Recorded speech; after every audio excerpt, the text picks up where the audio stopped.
विश्वकार news चॅनलमध्ये हार्दिक स्वागत. विश्वसनीय बातम्यांसाठी विश्वकार न्यूज चॅनलला सबस्क्राईब करा. आता पहा एक महत्त्वाची बातमी. नाही त्याची जमीन सुद्धा परस्पर गायब करून टाकली असते. अरे उज्ज्वला तिकडे सही केलेला कागद गायब करून टाकला आणि अर्ज बाद केला. कारण यांचे ग्रामपंचायतीचे सगळे कर्मचारी, नगरपंचायतीचे कर्मचारी कोण आहे? ग्रामपंचायत. अर्ज भरलेला अर्जातलं काय कागदच गायब झाला आणि त्याने म्हणजे सहीच केली नाही. काय बोलणार? अरे अशा रीतीनं उद्या अप्पर तहसील कार्यालयाला गेला असता तो लढा आमदार राजू खरेंच्या नेतृत्वामध्ये उभा राहिला असता. तुम्हाला माहित आहे आज हायकोर्टामध्ये अप्पर तहसील कार्यालय रद्द करण्याचा त्या ठिकाणी अपिलंट कोण आहे माहित आहे का? कुणाच्या नावावर अपील दाखल आहे? संतोष अण्णा पाटील याच्या नावावर अपील दाखल आहे आणि त्या अनुगत अप्पर तहसील कार्यालय रद्द होण्याचा निर्णय संतोष पाटलाच्या त्या ठिकाणी नावाने हायकोर्टाने दिलेला आहे. म्हणायचं सोपं असतं पण लढायचं लय अवघड असतं. उज्ज्वला तिथे त्यांच्या गावातल्या तरी सुद्धा त्या लढायला तयार झाल्या आणि काही माणसं पुरुष असून हातात बांगड्या घातल्यासारखी काय आमची अडचण आहे अशी करत असते. कशाची अडचण असते काय माहिती. आणि आता धंदा चालू केलाय आमदार साहेब. उमेश पाटलाचा कार्यकर्ता समजा लई जवळ असेल 15 लाख रुपयाचा रेट आहे फुटायसाठी आणि मुलाखत वगैरे देणार असेल तर अजून एक 5 लाख रुपये. जवळच्या कार्यकर्त्याचा 15 लाख रेट. जरा थोडा अजून एक जरा दुसऱ्या फळीतला असेल 10 लाख, तिसऱ्या फळीतला असेल 5 लाख. कार्यकर्ते फोडायला रेट. पण 30 वर्ष 40 वर्ष यांच्या करता निष्ठेने राहिलेली लोक आहेत. यांच्या घरावरचं पत्र अजून निघले नाही. काय तात्या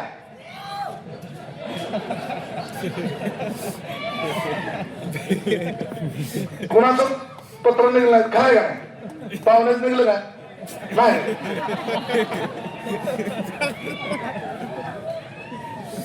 काय प्रमोद सर तुम्ही एक सर होता म्हणून तुमचं सगळं स्लॅब आहे. सर नसता त्यांचा कार्यकर्ता झाला असता तर काहीच करत नव्हतं.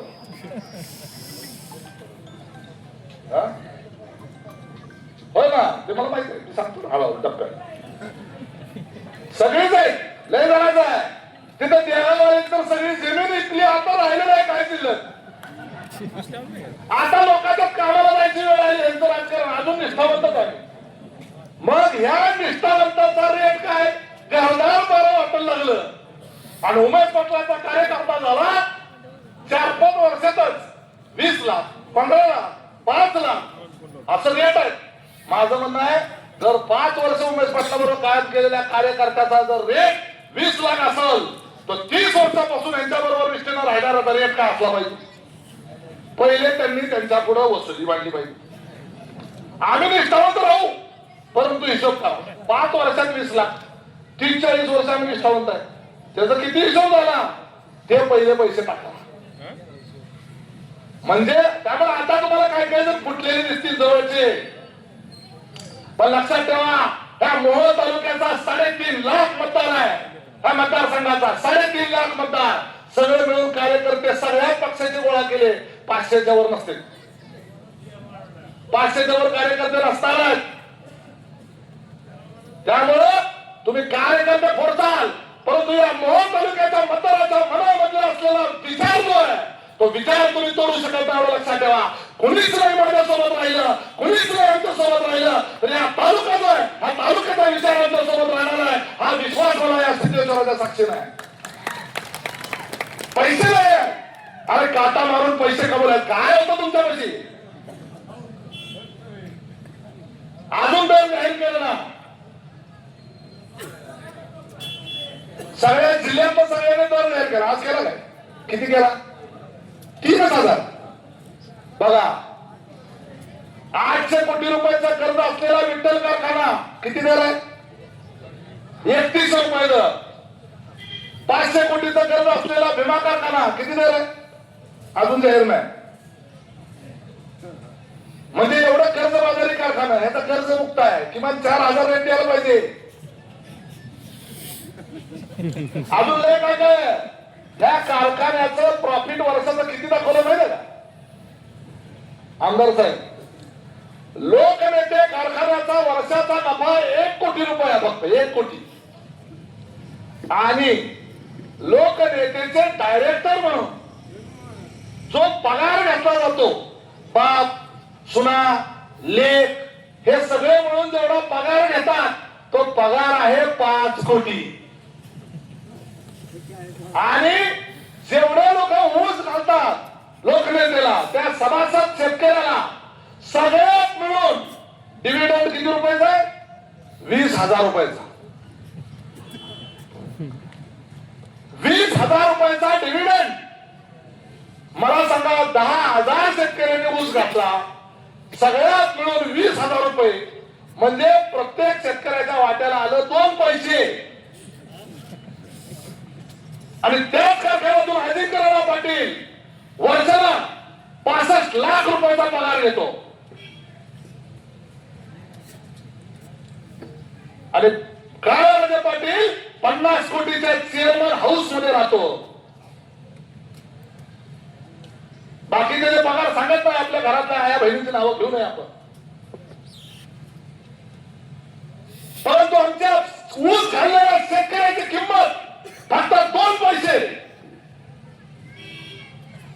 अशा पद्धतीची ही लोक आहेत, एवढं लक्षात ठेवा. आणि तुमच्या या नरखेड भागावर ह्यांचा लई डोळा आहे. खुरपायला जाणाऱ्या बाईकडनं उमेश पाटलाला पाळतो. कोणची खुरपायला जाणारी बाई आहे मला तर काही दिसत आज.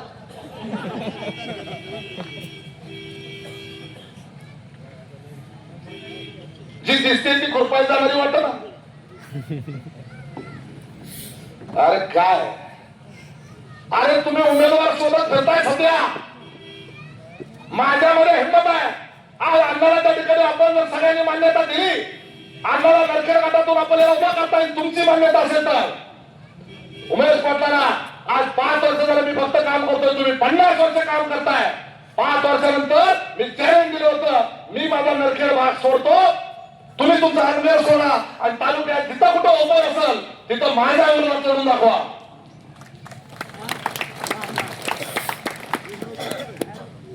50 वर्ष राजकारण करतात तालुक्याचं. तुम्हाला या तालुक्यामध्ये अनुभव सोडला तर तुम्ही दुसऱ्या भागामध्ये जाऊन निवडणूक लढवू शकत नाही.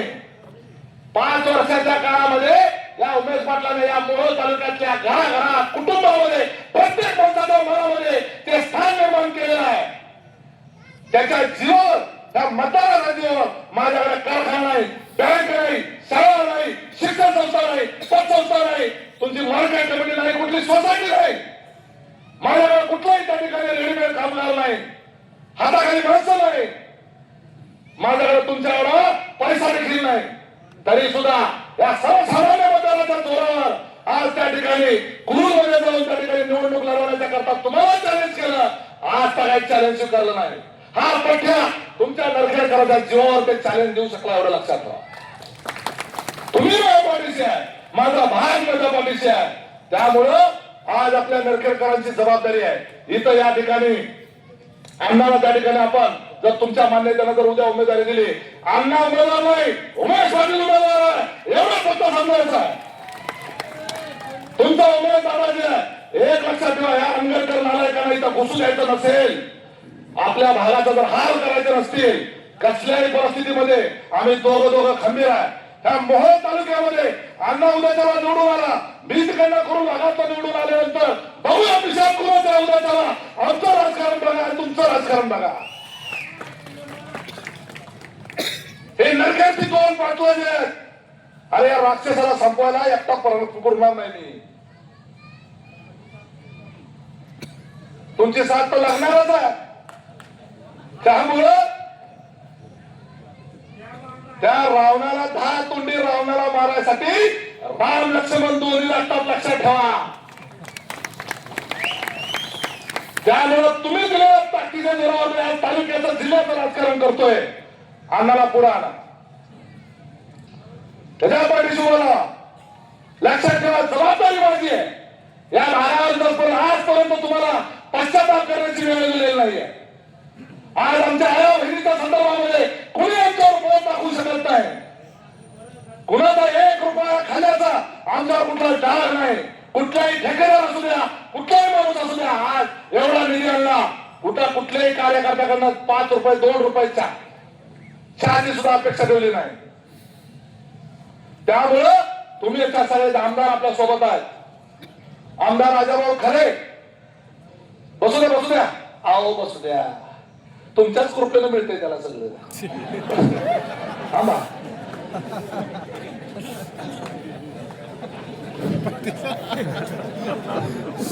खरं बोललं की लोकांना कसं पडतं. आणि मी नेहमी खरं बोलतो. एवढं काम सोडलं तर पाटलाचं बाकी काम लय ओके. हा ते आपला अरुण यादव नाही, अरुण त्याची चोरी झाली घरात, त्याचं ठस घेतलं, कुत्रं आणलं, ते रासायनिक प्रयोगशाळेमध्ये नेऊन बसवलं, तपासलं, परत तरी नाही तर आहेत पाटील दोघं. आणि शेवटी तो चोर शोधून काढला. काल पकडला ना, निष्ठल नाही ना. त्याचं म्हणणं आहे चोर सापडला, माझ्या गेलेल्या पैशाचं काय. अरुण आपला बेजार आहे, तर ते सुद्धा मिळणार आहे, सामान मिळणार ना. हा पण काम चांगलं आहे. गोरपडे साहेबच के गोरपडे साहेब नाव भेटले की गोरपडे साहेबांच केलंय सगळं. तर सांगा जरा, आता पोलीस स्टेशन आपलं होणार आहे. तुम्हाला सिनियर पीआय इथं मिळेल आता थोड्या दिवसांनी. पोलीस स्टेशनचं कंपाऊंड राहिलेलं आहे, फार वेळ झालेला आहे. मी सांगितलं होतं आधीच मला बोलायला 40-45 मिनिट लागतात. पण माझा भाग आहे सगळा तुमचा विश्वास. सिद्धेश्वराच्या समोर आपण बसलेला आहे. तुम्हाला जसं सांगितलं, नुसत्या गावचं नाही, गटाचं नाही, तालुक्याचं नाही, जिल्ह्याचं नाही, ह्या राज्याचं राजकारण करण्याच्या करता या नरखेड भागातले या भूमीमधला कार्यकर्ता तुम्हाला सगळ्याला एक सामान्य कुटुंबाचा पत्र्याच्या घरात राहणारा एक शेतकऱ्याचा पोरगा या राज्याच्या राजकारणामध्ये शहाजीराव पाटलाच्या नंतर पाठवायची त्या ठिकाणी परिस्थिती निर्माण होऊ शकते. फक्त तुम्ही आमच्या कुटुंबावरचा आशीर्वाद तो त्या ठिकाणी कायम ठेवा. सिद्धेश्वराच्या साक्षीने सांगतो, या भागाबरोबर, या लोकांबरोबर, माझ्या सरकाराबरोबर कधीही प्रतारणा होणार नाही. आमच्या आया बहिणीची सुरक्षा आणि आमच्या भागाचा विकास याचा सिद्धेश्वराच्या साक्षीने शब्द देतो आणि इतर सांगतो. जय हिंद, जय महाराष्ट्र. आपण पाहत आहात विश्वकार न्यूज चॅनल. हे विश्वची माझे घर.